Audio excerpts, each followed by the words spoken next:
Boa noite, meu querido irmão. Boa noite, minha querida irmã. Essa noite é uma noite bastante especial. Nós podemos relembrar ali algumas canções antigas, né? E se você é como eu que gosta de música antiga, meu querido, hoje você ficou feliz, amém, querido? Eu queria fazer, antes de começar aqui a pregação, fazer menção aqui ao tio Sandro Dumas, lá de Aracaju, juntamente com o Celso. Falou que Aracaju está online. Sejam bem-vindos, que Deus abençoe a vocês nessa live, nesse culto, que a sua casa possa ser inundada da presença. E a todos vocês aqui da CIB de Caxias, que mais uma vez está aqui, podendo estar cultuando conosco aqui nessa noite. Eu queria que você abrisse a sua Bíblia, meu querido, em Gênesis capítulo 4. Gênesis capítulo 4, nós estaremos lendo do versículo 1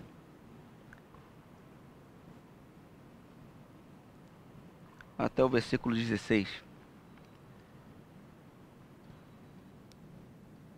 Também mandar um abraço aqui pro Ben. Alô, Ben, meu filho. Ele gosta de ficar lá na televisão falando papá. Um beijo pra você, Ben. Mari. Amém, querido? Gênesis capítulo 4. O versículo 1 começa dizendo assim: coabitou o homem com Eva, sua mulher. Esta concedeu à luz a Caim. Então disse: adquiri um varão com auxílio do Senhor. Depois deu à luz a Abel, seu irmão. Grave isso, seu irmão. Abel foi pastor de ovelhas e Caim lavrador. E aconteceu que no fim de um dos tempos, trouxe Caim do fruto da terra uma oferta ao Senhor. Versículo 4. Abel, por sua vez, trouxe das primícias do seu rebanho e da gordura destes. Agradou-se o Senhor de Abel e de sua oferta, ao passo que de Caim de sua oferta não se agradou. Irou-se, pois, sobremaneira Caim, e decaiu-lhe o semblante. Então lhe disse o Senhor: por que andas irados e por que decaiu o teu semblante? Se procedeste bem, não é certo que serás aceito? Se todavia procedestes mal, eis que o pecado jaz à porta, o seu desejo será contra ti, mas a ti cumpre dominá-lo. Versículo 8. Disse Caim, seu irmão. Disse Caim a Abel, seu irmão: vamos ao campo. Estando eles no campo, sucedeu que se levantou Caim contra Abel, seu irmão, e o matou. Disse-lhe o Senhor: onde está Abel, teu irmão? Grava sublinha esse, dá um beijo aí no teu irmão de novo aí. Ele respondeu: não sei. Acaso sou eu tutor, o cuidador do meu irmão? Versículo 10. E disse Deus: o que fizeste? A voz do sangue do teu irmão clama da terra contra mim. Eis agora, pois, maldito sobre a terra, cuja boca se abriu para receber as tuas mãos o sangue do teu irmão. Quando lavrares o solo, não te dará ele sua força. Serás fugitivos e errantes pela terra. Versículo 13. Então disse Caim ao Senhor: é tamanho o meu castigo, e já não posso suportá-lo. Eis que hoje me lanças da face da terra, e da tua presença hei de esconder-me. Serei fugitivo e errante por a terra. Quem comigo se encontrar, me matará. Versículo 15. O Senhor, porém, disse: assim, qualquer que matar Caim será vingado 7 vezes. E pôs o Senhor um sinal em Caim, para que não ferisse de morte quem quer que o encontrasse. Retirou-se Caim da presença do Senhor e habitou na terra de Nod, ao oriente do Éden. Amém? Pai amado, Pai querido, muito obrigado pela Tua palavra. Ó Deus, eu te peço, ó Deus, que o Senhor venha nos trazer entendimento com o Teu Espírito Santo. Ó Deus, que nossos corações, ó Pai, estejam abertos, também não só os nossos corações, ó Pai, mas também abra o nosso entendimento. Ó Deus, que aquilo que nós fomos aprender da Tua palavra, Senhor, venha criar raiz em nossa vida e venha frutificar. Pois essa é a nossa oração e fazemos a Ti em nome de Jesus. Amém e amém. O tema que eu quero pensar com os irmãos nessa noite é o seguinte: sacrifícios certos, corações errados. Vou repetir: sacrifícios certos, corações errados. O texto a história de Caim e Abel, seja você frequentador de igreja ou não, talvez essa história seja uma história onde muitas pessoas que talvez não frequentem nenhuma igreja, mas conhecem essa história. A história de Caim e Abel é uma das histórias mais conhecidas da Bíblia. E eu não sei quanto a você, mas causa em mim, ou causava em mim, e talvez se causasse em você hoje, você vai tirar isso da sua cabeça, vai ser sanada essa sua pergunta, essa sua dúvida, que a grande pergunta que fica no texto é por que Caim, a oferta de Abel foi aceita e a de Caim não. Aparentemente, a grande dúvida que o texto deixa para a gente, e aparentemente de uma forma passageira, rápida assim, sem se atentar um pouco, a gente pode ficar com essa dúvida: por que que Abel foi aceito e Caim não? A grande pergunta é por que a oferta de Caim foi rejeitada e a oferta de Abel não foi rejeitada. A Bíblia ela não diz claramente o motivo ao qual o sacrifício de Caim foi rejeitado. Ela não deixa tão claramente, mas tradicionalmente existem algumas maneiras ou algumas interpretações bíblicas que a teologia vai trazer para esse texto. A primeira, muitos olham para esse texto e vai dizer que algumas fontes indicam que o sacrifício de Caim não teria agradado a Deus, pois os sacrifícios a Deus deveriam ter derramamento de sangue. Talvez você já possa ter ouvido essa explicação. Caim não foi aceito o sacrifício dele porque não houve derramamento de sangue. Caim traz algo de que ele cultiva, ele traz legumes, traz algo que brota da terra, enquanto Abel ele sacrifica um animal. E para alguns vão dizer que Caim, o sacrifício dele não foi aceito porque não houve derramamento de sangue.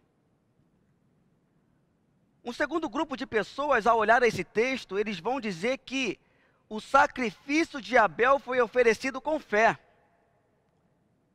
em face da declaração bíblica de que pela fé ofereceu a Deus um sacrifício verdadeiro comparado ao de Caim. E esse versículo, essa afirmação, ela aparece lá em Hebreus 11, versículo 4, na famosa galeria dos heróis da fé. Então o segundo grupo de pessoas vão dizer que o sacrifício de Abel foi feito pela fé, ao passo que de Caim, não. E o embasamento para isso, muitos usam esse texto de Hebreus 11, versículo 4, que diz que pela fé ofereceu a Deus um sacrifício verdadeiro comparado ao de Caim. Um terceiro grupo de pessoas vai dizer que, e talvez essa seja a hipótese mais forte, de que o sacrifício de Caim não teria um ensinamento profético. Vou explicar. O terceiro grupo de pessoas vai analisar a oferta de Abel como um prenúncio daquilo que Jesus faria por todos nós. Então a oferta de Abel teria um prenúncio profético daquilo que Jesus faria, enquanto de Caim não tinha. Repito, enquanto Caim trouxe a oferta da sua terra, Abel ele imolou um animal. Então Caim ele traz a oferta do seu esforço, muitos vão dizer isso. enquanto Abel traz a oferta do esforço de alguém por ele. Sacou? Caim, ele traz algo que ele plantou, que ele cultivou, algo que ele teve esforço para aquilo. Enquanto Abel, ele traz algo, ou ele oferta algo, o esforço que foi de outra pessoa, que se deu no lugar dele.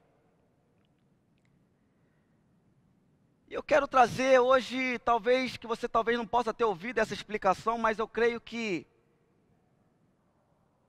ela abrirá um pouco a sua mente, porque o próprio texto ele nos dá alguns indícios de por que um foi aceito, e a oferta de um foi aceita, e a oferta de outro não foi aceita.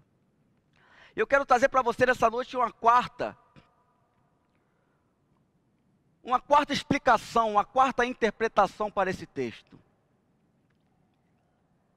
Eu quero que você note primeiramente que tanto a oferta de Caim e quanto a oferta de Abel, as duas estavam certas. Vou repetir. A oferta de Caim e a oferta de Abel, as duas estavam certas. Tanto Abel que foi aceito, tanto Caim que foi rejeitado, a sua oferta, os dois estavam ofertando algo que era certo. Você vai lembrar que Caim e Abel, eles eram filhos de Adão, né? Adão, nos capítulos anteriores, 2 e 3 de Gênesis, Deus deu a seguinte ordem, de que ele iria lavrar, ou seja, ele iria cuidar e ele ia cultivar a terra. Então Caim desenvolve algo, ou ele ele trabalha em algo que Deus tinha falado para os seus pais, que eles deveriam fazer, que era lavrar a terra. Então note que Caim, ele traz uma oferta certa. Note que tanto Caim quanto Abel, os dois trazem o que Deus queria. Mas o que o texto talvez nos aponte é que a ênfase de Deus, e nós vamos ver isso no versículo 3 a 5, quando vai dizer que aconteceu que no fim dos tempos trouxe Caim do fruto da terra uma oferta ao Senhor. Versículo 4, Abel por sua vez trouxe das primícias do seu rebanho e da gordura deste. Agradou-se o Senhor de Abel e de sua oferta, ao passo que de Caim e da sua oferta não se agradou. Então quer dizer que Caim e Abel trouxeram coisas certas ao Senhor. Mas note aqui no versículo 4 e no versículo 5, que quando vai dizer que agradou o Senhor primeiramente de Abel e depois da sua oferta, ao passo que não se agradou de Caim e depois da sua oferta. O que eu aprendo com isso? Que a ênfase do texto começa em que Deus está primeiramente de olho no indivíduo e depois na oferta que ele traz. Eu vou repetir para você pegar na sua casa. A ênfase do texto começa em que Deus está de olho no indivíduo em primeiro lugar. Na Bíblia, há vários exemplos de sacrifícios certos, mas com o coração errado. Mesmo com o sacrifício certo, você pode ser rejeitado por Deus. E o porquê? Porque é muito possível que você faça algo errado, mas com o coração sincero. Mas é impossível você fazer algo a Deus certo com o coração errado. Porque, meu querido, antes de Deus olhar aquilo que você faz, Ele olha aquilo que você é. Eu vou repetir. Antes de Deus olhar aquilo que você faz, Ele quer saber primeiro, Ele olha primeiro o seu coração para saber quem você é. Então primeiro Deus olha quem eu sou, depois olha o que eu faço. E tem muita gente que às vezes quer inverter isso. Quer apresentar a Deus algo que Ele faz, mas se esquece de ser. Então nem toda oferta certa é aceita por Deus, porque primeiramente Deus vai olhar o seu coração, meu querido. Amém? Primeiro Deus olha o coração e depois Ele vê aquilo que você faz por Ele. Deus está mais interessado naquilo que você é, meu querido, do que naquilo que você faz para Ele. Jesus vai certa vez citar o profeta Isaías. Ele vai dizer que esse povo me adora com os lábios, mas o seu coração está longe de mim. Em vão me adoram. Ou seja, Jesus ele vai trazer para nós, em suas próprias palavras, repetindo o que Isaías disse, que tem muitos que adoram com os lábios, mas o coração está longe. Porque a adoração que Deus vê é a adoração que está no coração primeiro. Amém ou não amém, querido? Amém. Porque muita gente quer ser usada por Deus, mas poucas pessoas querem ser transformadas por Ele. Muitos querem voar, querem curar, querem fazer acontecer. Fala, Deus me usa. Mas poucos querem ser transformados por Ele. Porque, meu querido, nunca foi aquilo que você faz, mas sempre foi aquilo que você é. Então, em Gênesis 4, nessa história de Caim e Abel, nós vemos aqui dois tipos de religião. Aquela religião que faz sem nenhuma conexão com o coração. E a segunda é a religião com a confiança de que aquele que faz é Deus. Vou repetir para você pegar na sua casa aí. Em Gênesis 4, nós temos dois tipos de religião. A primeira é aquela religião que faz sem nenhuma conexão com o coração. É o modo avião. É o modo automático. É você vir para a igreja, é você fazer as coisas para Deus sem ter conexão com o coração. E a segunda é aquela religião que faz, que está pautada na confiança de que é Ele quem faz. Porque o meu culto, a minha adoração, tem que estar de acordo com aquilo que está no meu coração. Porque Deus, Ele sonda o nosso coração. Antes de Deus olhar para mim e para você, aquilo que nós fazemos para Ele, Ele está atento ao coração, à sinceridade. E é interessante que a partir do versículo 5, quando Deus ele rejeita ou não se agrada à oferta de Caim, o final vai dizer que Caim irou-se, pois de sobremaneira que ele ficou com o semblante decaído, ele ficou triste. Caim ele se ira. Quando Deus ele não se agrada da oferta de Caim, ou melhor, quando Deus ele não se agrada daquilo que Caim estava fazendo em seu coração, primeiramente, Caim se ira. O que me chama a atenção é que se você for pegar para você ler de Gênesis,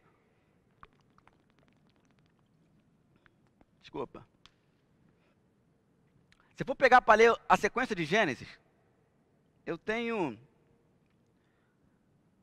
nós temos aqui, de Gênesis 2 e Gênesis 3, a criação do homem. Nós temos em Gênesis 3, a queda do homem. E o próximo passo, que é narrado nas Escrituras após a queda do homem, já é um homicídio. A partir de Gênesis 4, a depravação do homem, a degradação do homem, ela começa de maneira que não tem limite. Nós vamos ver em Gênesis 4, a história de Caim e Abel, o primeiro homicídio. Nós vamos ver em Gênesis 6, quando Deus ele resolve dar um restart na criação, quando ele olha e vê aquele povo do tempo de Noé fazendo e acontecendo. Depois nós vamos ver no Gênesis 11 a Torre de Babel. Ou seja, meu querido, a partir de Gênesis 3, quando ele cai, o 4, 5, 6 e até os dias de hoje, a depravação do homem, ele foi de tamanha grandeza. O homem se perde. O homem ele começa a pecar de maneira sem escrúpulos. De maneira tamanha, mas pasmem. Enquanto o homem vai pecando e cada vez mais se degradando, a história bíblica também vai dizer que em meio a esse pecado, em meio a essa degradação, Deus ele vem à procura desse homem. Dão glória aí, querido, em nome de Jesus. Porque ao passo que o homem vai se degradando, Deus ele vem e procura esse homem.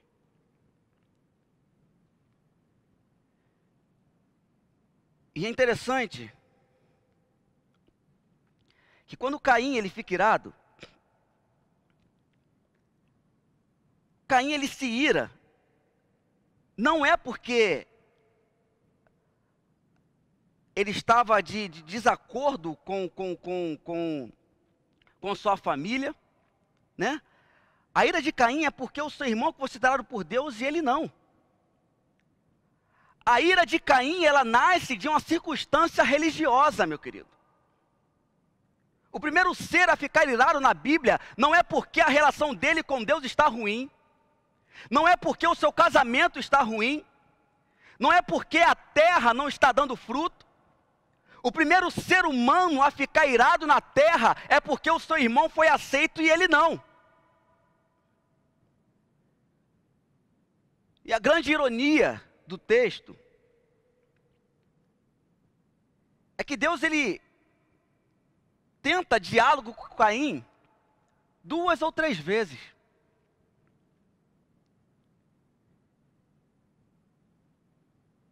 E note que Caim ele não está irado porque o seu relacionamento com Deus está ruim. Ele está irado porque o seu irmão foi aceito, ele não. Na narrativa, o nome está... Na narrativa, o nome que está em maior evidência é o nome de Caim. Quando Caim nasce, há uma explicação no versículo 2, versículo 1.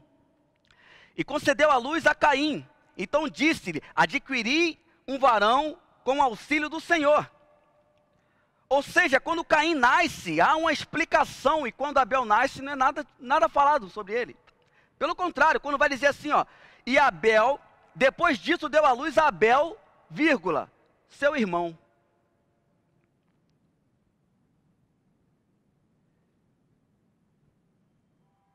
Caim, ele estava irado por uma circunstância religiosa, de que o meu irmão foi aceito e eu não. Mas a ironia do texto é que o texto fala mais de Caim do que de Abel. Porque enquanto não é falado praticamente nada de Abel, de Caim é falado o significado do seu nome. É dito que Deus estabelece um diálogo e Caim e Abel é apresentado como seu irmão. O nome de Abel não tem nem apresenta aqui o significado. Apesar de que o nome de Abel significa fôlego, sopro, vapor. Eu quero repetir que você precisa decorar isso, você precisa colocar isso na sua cabeça. O nome de Abel significa fôlego, sopro, vapor. Abel significa vapor, fôlego.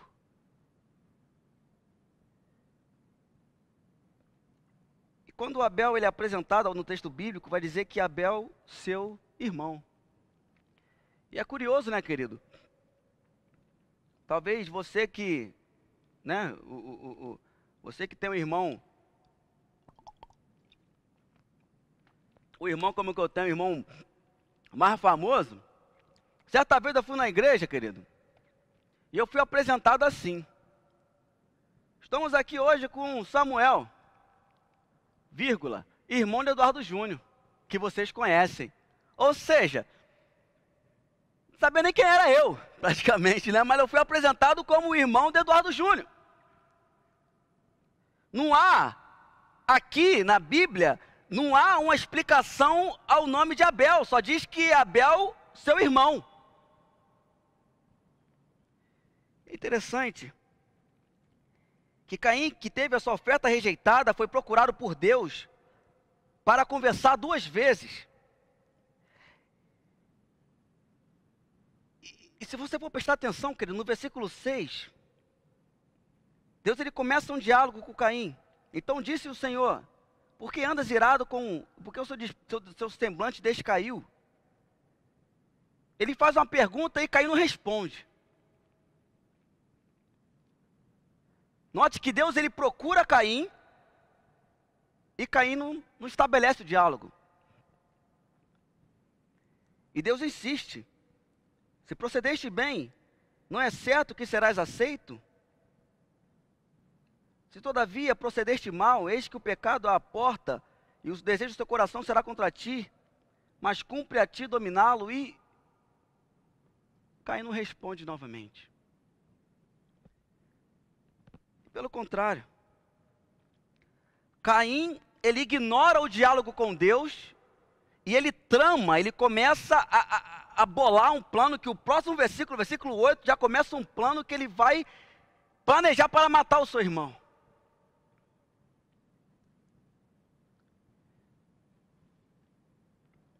E vai dizer que ele chama Abel para o campo, e quando ele chega lá, ele mata o seu irmão. O que Caim não percebe é que Caim quer o que Abel tem com Deus, mas ele não percebe o que ele mesmo já tem com Deus. Eu vou repetir para você. Caim ele quer o que Abel tem com Deus, em termos de relacionamento, mas ele não percebe que em todo momento e até no meio do seu pecado, é Deus que está vindo à procura dele. E ele ignora esse diálogo.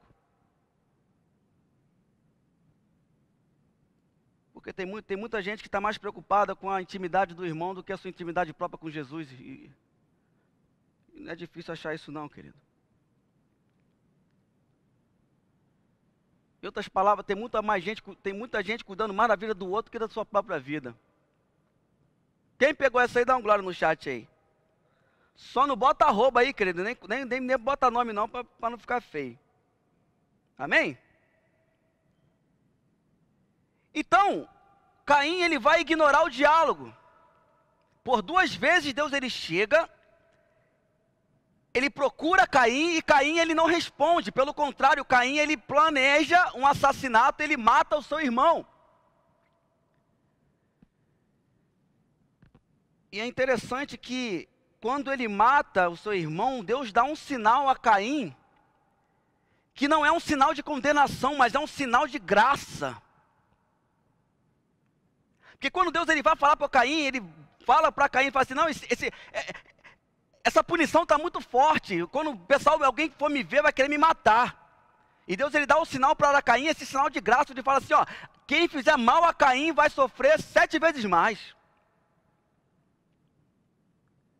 Porque até no pecador mais terrível, a graça do Senhor ela alcança, meu querido. Eu vou repetir para você. Porque até no pecador mais terrível, a graça do Senhor ela alcança, meu querido. Porque o sinal que Deus dá a Caim é um sinal de graça. Caim quer o que o outro tem com Deus, mas ele não percebe o que ele mesmo já tem com Deus. Caim não percebeu que durante o texto inteiro Deus faz diálogo, não faz diálogo nenhum com Abel. Mas por 2 vezes Deus procura Caim no meio do seu pecado, meu querido. Isso é uma coisa muito legal de a gente se observar, meu querido, porque a graça é Deus nos procurando e nos resgatando do nosso próprio pecado. Caim, ele não percebe que Deus ele está à sua procura e que ele está em pecado, mas Deus mesmo assim estende graça a ele.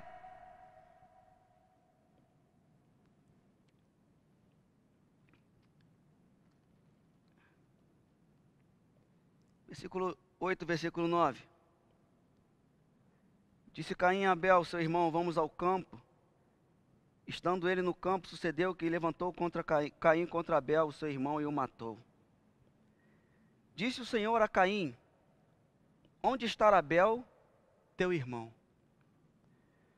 Quando eu disse no começo para que você prestasse atenção, tanto no versículo 2, quanto no versículo 9, Abel ele é apresentado como Abel, teu irmão. Abel, que significa fôlego, significa sopro. Abel, que não é falado nada mais sobre ele aqui, não tem diálogo, não tem nada com nada. Só fala que ele levou uma oferta. As duas vezes ele é apresentado como teu irmão. É como se o autor do texto quisesse dar uma ênfase no teu irmão. É como se o autor quisesse que a gente, ao ler essa narrativa, prestasse atenção que não se tratava de alguém que talvez Caim não conhecesse, mas tratava de alguém que era próximo a ele, que era sangue do seu sangue. E depois de Caim ter ignorado duas vezes o diálogo com Deus, acontece que no versículo 9, Deus ele faz uma pergunta que ele fez também aos seus pais. E Deus é bom em fazer pergunta, meu querido. Porque uma pergunta bem feita é muito melhor do que uma resposta bem dada. Ele pergunta, onde está Abel? E o próprio Deus vai dizer, o teu irmão. Aos seus pais ele vai dizer assim, quem te contou que estavas nu? Deus ele é bom em fazer pergunta, meu querido. E quando ele pergunta assim, onde está Abel, o teu irmão? Ele responde de maneira mal criada, ele vai dizer assim, eu não sei. Então depois que Deus fez 3 perguntas a ele, ele vai responder e vai começar um diálogo com Deus, ele vai começar esse diálogo respondendo de forma mal criada. Ele vai dizer, eu não sei. Será por acaso eu, cuidador do meu irmão? Ele é ousado, né? Tem muitas mães aí que estão me assistindo que, por muito menos, já quebraria o dente do filho. Né, minha querida? Imagina, você pergunta pro menino lá, cadê o seu irmão? Vai dizer, sei lá, você que é a mãe dele, você que tinha que saber onde ele está. Ô, querido, a havaiana de pau ia rolar. Amém, mães? Agora imagina para Deus tu mandar uma dessa. Ele mandou. Caim falou assim, eu sei lá, será que por acaso sou eu o cuidador do meu irmão? Ele está irado. Para contextualizar, ele está boladão, bolado, ele está bolado, está irado. No versículo 10, Deus vai fazer mais uma pergunta. Note que Deus ele provoca com essas perguntas a introspecção de Caim. Ele vai dizer, o que você fez? O que fizeste? O que fizeste? E talvez uma pergunta que seja a mais forte daqui, é quando Deus pergunta para ele no versículo 9, onde está o teu irmão?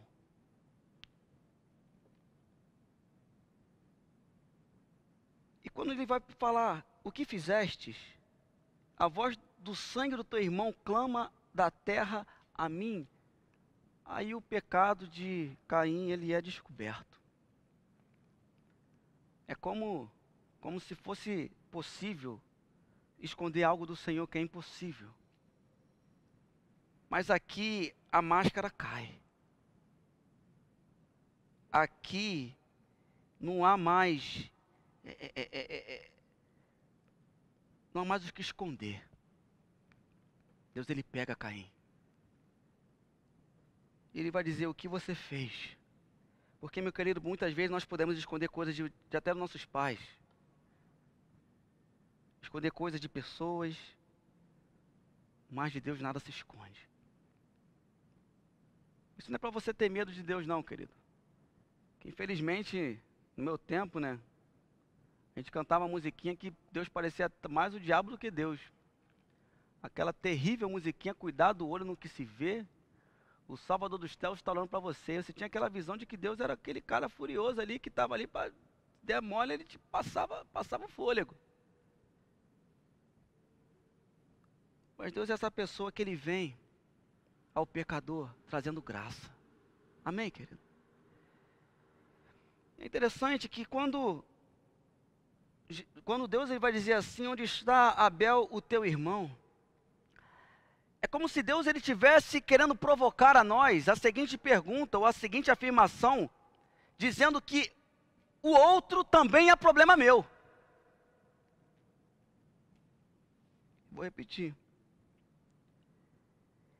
Entre eu e ele tem o outro. Porque o problema do outro também é problema meu. O problema que afeta o outro também tem que me afetar. Amém ou não amém? Quando ele vai dizer assim, que onde está Abel, o teu irmão, e o texto vai dizer duas vezes a ênfase no seu irmão, quer dizer que Abel, ou seja, o nosso irmão, também é problema nosso. Porque, seja rico, seja pobre, todos nós temos lugar à mesa do Senhor. Amém, querido? Nessa hora, quem é pobre dá amém, querido. Quem é pobre dá amém. Pode dar amém no chat aí, ó. Seja você rico, seja você pobre, todos têm lugar à mesa do Senhor, querido. Seja o que for, você tem lugar à mesa do Senhor. Então, quando Deus ele vai trazer teu irmão, ele quer dizer que nós precisamos nos importar com o outro. Porque o outro também é problema meu. A dor do outro também tem que ser a minha dor. Jesus vai dizer que nós devemos se alegrar com os que se alegram e chorar com os que choram. Apesar de que ser mais fácil chorar com os que choram do que se alegrar com os que se alegram, né, querido? Quando está sofrendo, todo mundo sofre. Todo mundo sofre. Mas quando o irmãozinho está se dando bem, né? Difícil daquele, né? Tem irmãozinho quando, né? Às vezes a irmã chega bonita na igreja, tomara que o salto quebre, né? Para ela cair. Rola ou não rola, querido, na igreja? Rola! Porque às vezes é mais fácil chorar com os que choram, porque todo mundo sofre, do que se alegrar com os que se alegram, querido. Mas Jesus ele traz para nós que nós devemos nos importar tanto com a alegria quanto com a tristeza do próximo, porque o outro também é problema meu, e entre eu e ele há o outro. Amém?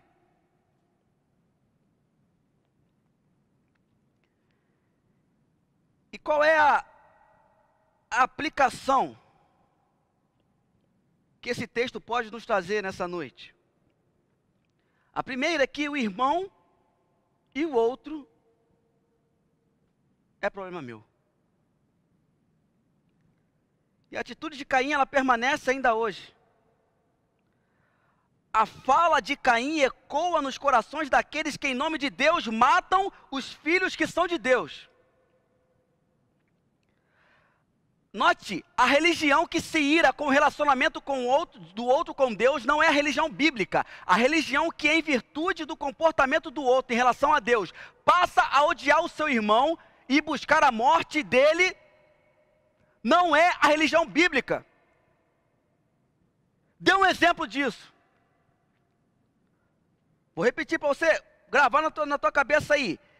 que a religião que se ira com o relacionamento do outro com Deus não é a religião bíblica, é a religião que se ira contra o irmão e às vezes quer desejar até a morte dele. Não é religião bíblica, meu querido. E muitas vezes tem muitas pessoas que, em nome de Deus, matam outras pessoas. Porque matar não é só tirar a vida dando tiro, alguma coisa assim, não, querido. A rede social tem matado muita gente. O lugar terra que de ninguém, querido. Só não xinga a mãe porque não sei. Talvez até já xingue. Mas se vê crente batendo em crente, pancando crente, pra cá e pra lá e pra cá. E fala, talvez, às vezes, em nome de Deus, meu querido, muitas vezes é melhor você ficar calado do que você falar algo que venha matar outra pessoa, querido. Isso é sabedoria. Não, mas eu tenho que falar porque essa é a verdade. Não, isso é tolice, querido. Amém ou não amém, querido? É melhor você ficar quieto muitas vezes, querido. Porque a religião que ataca o outro, a religião que em nome de Deus mata o outro, destrói o outro, a religião que em nome de Deus, com bastante aspa aí, querido, você que for ouvir depois, se não tiver vídeo aí, estou falando com aspa, isso é uma ironia, que mata o outro em nome de Deus não é a religião bíblica. Porque na religião bíblica, até um assassino que era Caim aqui, recebeu do Senhor a graça. Na religião bíblica, nós não estamos postos aqui como juízes, mas pelo contrário, nós somos réus. Quem é pecador, ele dá um glória aí. Quem não é, pode ficar tranquilão, não foi para você não. Mas se você é pecador como eu, querido, a religião bíblica, é a religião que nos coloca como réus. E Deus é o juiz.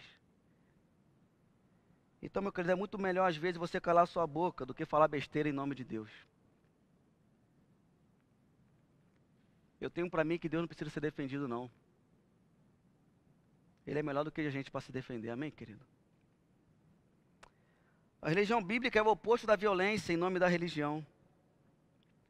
A violência que eu pratico em nome da religião ou Deus não me torna mais próximo de Deus, pelo contrário, me afasta de Deus e dos outros que são próximos de Deus. A religião bíblica é reconhecer no outro o Criador. A religião bíblica é quando eu olhar para o meu próximo, eu reconhecer nele o Criador, querido. A religião bíblica é aquela que reconhece no outro a imagem e a semelhança de Deus. Então, o primeiro ponto de aplicação, são dois só, que você já ficar despreocupado, né?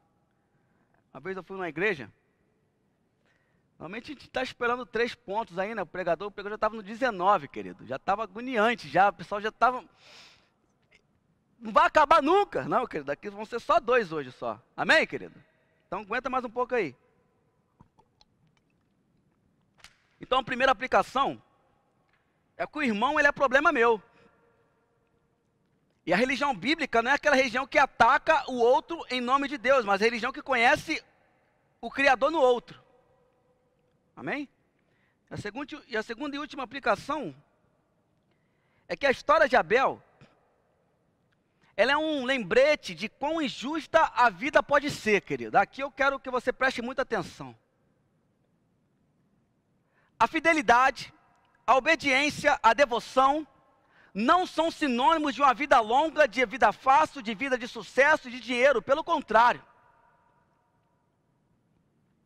Muitas vezes a vida com Deus é sinônimo de dor, de injustiça e até de morte. É forte, né? Abel, ele não teve semente, ele não teve filhos, ele morreu como um sopro. Ele não teve o nome carregado por filhos e filhas. Aqui, Abel, ele vai dizer de Abel aqui no capítulo 4, depois Abel ele vai sumir na Bíblia inteira, ele só vai aparecer lá em Hebreus capítulo 11.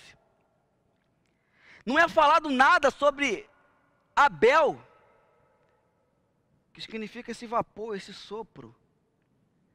Mas lá em Hebreus 11:4 vai dizer que o testemunho de Abel, apesar dele não ter tido nenhuma semente, apesar dele não ter gerado nenhum filho, o seu testemunho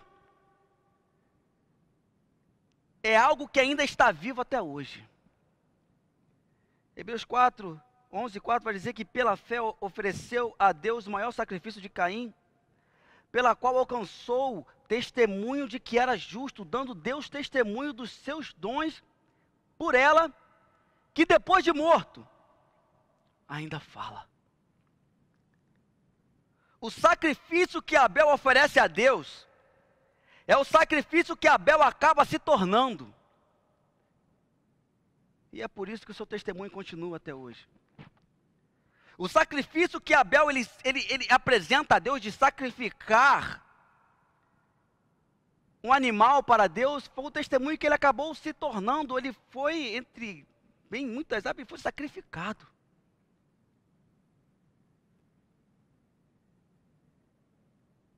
É interessante que vai dizer aqui que o Senhor agradou-se de Abel e depois de sua oferta. E depois não é mais dito mais nada sobre Abel.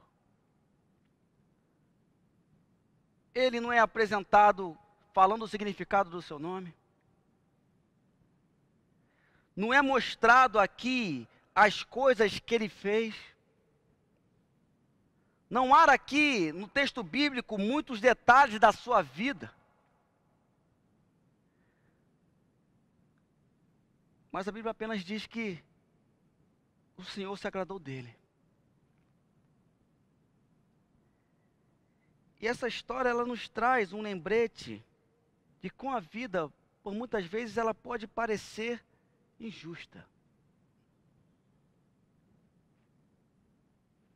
Porque aquele que de nada é falado, aquele que o significado do seu nome se chama sopro ou fôlego, é o mesmo que desaparece na história, mas o próprio Deus vai dizer que o seu testemunho fala até hoje.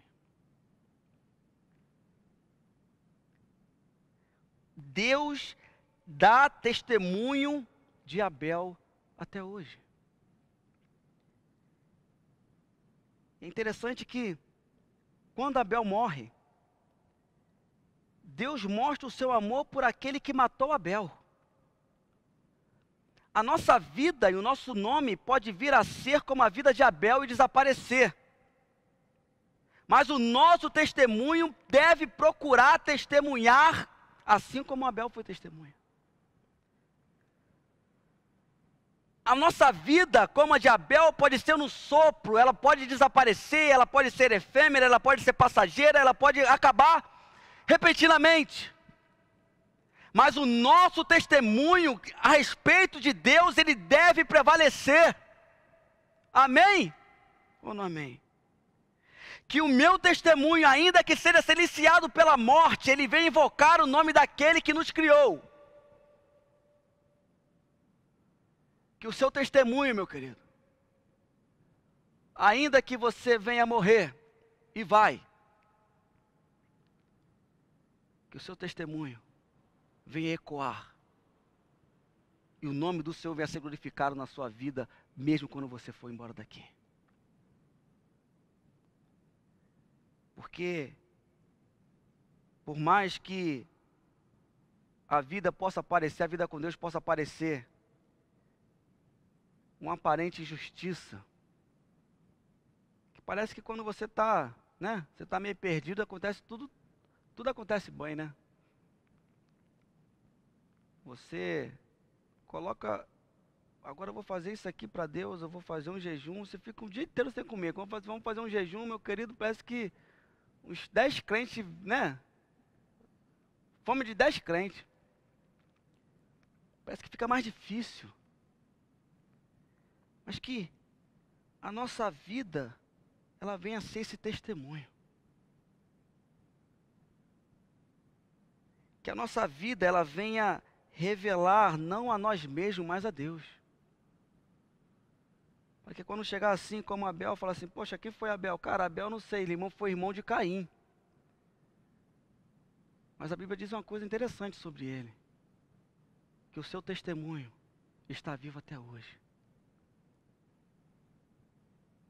E para terminar, talvez o teu testemunho não tenha revelado Deus ao mundo. Talvez seja porque a sua vida toda, ou talvez a sua vida agora esteja numa vida velha. Certa vez, Jesus falando que ele não consegue e não se pode colocar vinho novo em odres velhos. Deus, ele quer renovar a sua vida nessa noite. Ele quer renovar a sua vida nessa noite, ele quer transformar você de dentro para fora. Ele quer fazer que o seu testemunho venha testemunhar aquele que te criou. Que a sua vida venha a ser esse testemunho. E quando tudo isso aqui acabar, que o nosso nome venha a desaparecer. E que o nome do Senhor possa ser lembrado na minha e na sua vida.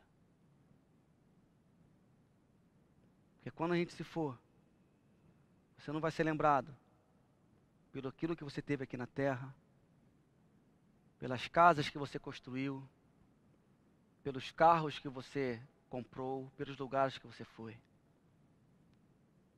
Mas quando você morrer, que o seu testemunho venha lembrar e revelar a Deus a esse mundo. Amém, querido? Que a minha vida, ela venha desaparecer. E que o nome de Jesus venha prevalecer em tudo. A história de Caim e Abel é esse lembrete. De que por muitas vezes nós podemos estar fazendo coisas certas ao Senhor. Mas se não fizermos coisas certas, nós fizemos coisas certas com o coração errado, esse sacrifício não é aceito por Deus, querido. Não sirva a Deus por servir. Deus não precisa Vou falar, não precisa de você, querido. Não precisa não. Mas mesmo assim Ele tem graça, Ele vem até nós pecadores. Então procure servir a Deus com o coração primeiramente. Que a sua oferta, que a sua vida, que seja essa oferta viva ao Senhor, ela venha a ser uma oferta que tenha conexão com a verdade que está no seu coração. E que você venha enxergar no outro a semelhança do Criador. E que por mais injusta que a vida pareça, como a vida de Abel que foi um sopro, foi passageira, que a sua vida seja um testemunho vivo, para que todos reconheçam que só o Senhor é Deus. Eu quero orar por você, querido. Você que está ouvindo essa mensagem, você que o Espírito Santo tocou no seu coração, você que precisa desse renovo do Senhor, você que talvez possa ter se desviado e se afastado do caminho do Senhor, talvez você esteja no caminho do Senhor, mas fazendo de qualquer jeito, querido, nessa noite, Deus Ele quer trazer renovo na sua vida. Nessa noite, Deus Ele quer renovar a sua intenção no seu coração e a verdade. Ele quer procurar, Ele quer renovar e quer colocar no seu coração a verdade. Porque, querido, antes de olhar aquilo que você faz, Deus está preocupado e procurando aquilo que você é. Pai, muito obrigado pela Tua palavra. Muito obrigado, ó Pai, porque ela é viva, porque ela é eficaz. Ó Deus, muito obrigado porque a Tua palavra, ela nos revela a Tua graça, ela nos revela, Senhor, o Deus que vem à nossa procura, Pai. Pai, que o Senhor venha, Pai, encontrar verdade em nossos corações. Ó Deus, que nessa noite nós possamos repensar tudo aquilo que nós fazemos para Ti e repensar, Pai, aquilo que nós somos em Ti, Pai. Ó Pai, não nos deixe, ó Deus, fazer por fazer. Não nos deixe, ó Pai, viver uma religião onde não tem conexão com o coração, Pai. Mas, ó Pai, que nós possamos ser sacrifícios certos, sacrifícios vivos, com corações sinceros e certos, ó Pai. Ó Deus, nos dá empatia para que nós possamos enxergar no outro, Pai, a Tua imagem, a Tua semelhança. E ó Deus, nos faz, ó Deus, ser testemunho vivo para essa geração. Que a nossa vida, apesar de ser esse sopro, esse fôlego, venha exaltar o Teu nome, desde agora e para todo sempre. Amém e amém. Deus abençoe a sua vida, querido.